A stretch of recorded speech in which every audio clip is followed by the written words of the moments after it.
वसा जनसेवेचा. संपूर्ण महाराष्ट्रभर प्रसिद्ध असलेली आणि सुमारे 350 वर्षांची परंपरा असलेली बुलढाणा जिल्ह्याच्या जळगाव जामोद तालुक्यातील भेंडवड येथील घटमांडणीची भविष्यवाणी आज पहाटे जाहीर करण्यात आली.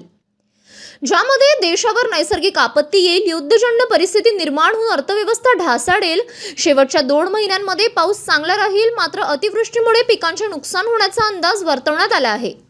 भेंडवड या ठिकाणी गेल्या 350 पेक्षा अधिक वर्षांपासून एका शेतामध्ये अक्षय तृतीयेच्या पूर्वसंध्येला घटमांडणी केली जाते.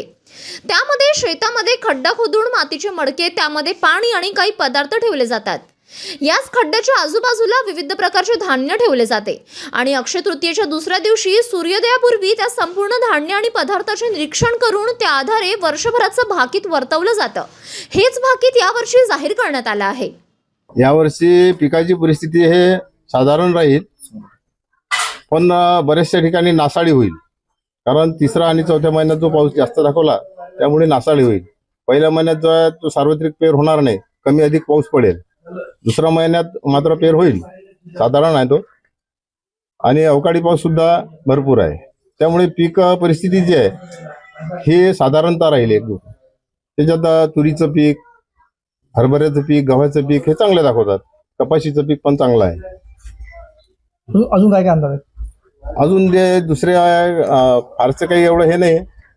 पुरी नसल्यामुळे थोडा जे महापूर होतील त्यामुळे नदीकाठच्या लोकांना महापुरामुळे असं पृथ्वीचं नुकसान होईल. आर्थिक परिस्थिती काय वाटते? देशाची आर्थिक परिस्थिती एकूण एवढी फारशी मजबूत राहणार नाही. संरक्षण ठीक राहील आपलं, पण तणावात राहील. जगामध्ये अनेक ठिकाणी युद्ध सुरू आहे, त्याचा परिणाम काही भारतावर होणार आहे? त्याचा परिणाम भारतावर फारसा होणार नाही. परिणाम जो होईल तो आर्थिक स्थितीवर होईल. युद्धाचा जो परिणाम आहे तो आर्थिक स्थितीवर, म्हणजे एकीकडे आर्थिक स्थिती देशाची ढासळलेली दाखवते, त्यामुळे जो जगातील युद्धाचा परिणाम आहे हा झाल्याशिवाय राहणार नाही. आणि सातत्यानं हे संपूर्ण भागीदारांवर हे थोपणार नाही म्हणून आरोप करते. काय भूमिका आहे तुमची? त्यांचं कसं आहे की त्यांचं कार्यच ते आहे. त्यांचं जे कार्य आहे ते त्यांचं ते कार्य करतात, आमचं जे कार्य आहे ते आम्ही करतो. त्यांनी कितीही ठोठाण म्हटलं तरी देशातील हा जो देश आहे संस्कृती प्रधान देश आहे, वैदिक संस्कृती प्रधान देश आहे. यामुळे कितीही त्यांनी केले तर वैदिक संस्कृती किंवा सनातन धर्म निश्चित कायम राहणार आहे. हा कुठेही संपवण्याचा प्रयत्न केला तरी संपणार नाहीये. काही शास्त्रीय आधार नाही म्हणतात तुमच्या भागात? या घटमांडणीला कुठलाही वैज्ञानिक किंवा शास्त्रीय आधार नसला तरी देखील शेतकरी मोठ्या संख्येने या भाकितानुसार आपल्या पीक पेरणीचे नियोजन करत असतात आणि भाकीत ऐकण्यासाठी देखील उपस्थित राहत असतात. 350 पेक्षा अधिक वर्षांपूर्वी चंद्रभान महाराज यांनी या घटमांडणीला आणि भाकिताला सुरुवात केली होती. तीच परंपरा आजही त्यांच्या वंशजांकडून जोपासली जात आहे. सध्या आम्ही बुलढाणा जिल्ह्यातील भेंडवड या गावी आहे आणि इथली जी भविष्यवाणी असते शेतीच्या बाबतीत ही अतिशय तंतोतंत ठरते असं शेतकऱ्यांच्या येथील संपूर्ण मत असते. आणि तेवढ्याकरता येथील जे सगळे शेतकरी आहेत त्या परिसरातील आजूबाजूचे सगळे शेतकरी इथं या भविष्यवाणी करता इथे जमा होत राहतात.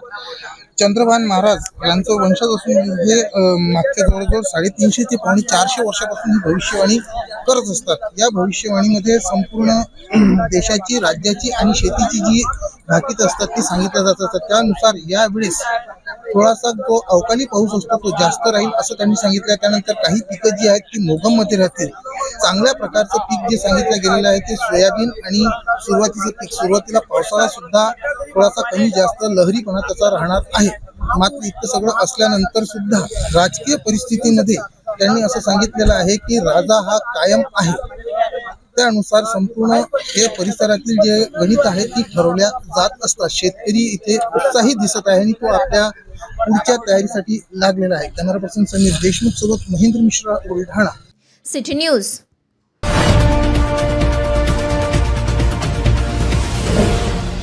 सिटी न्यूज वसा जनसेवेचा.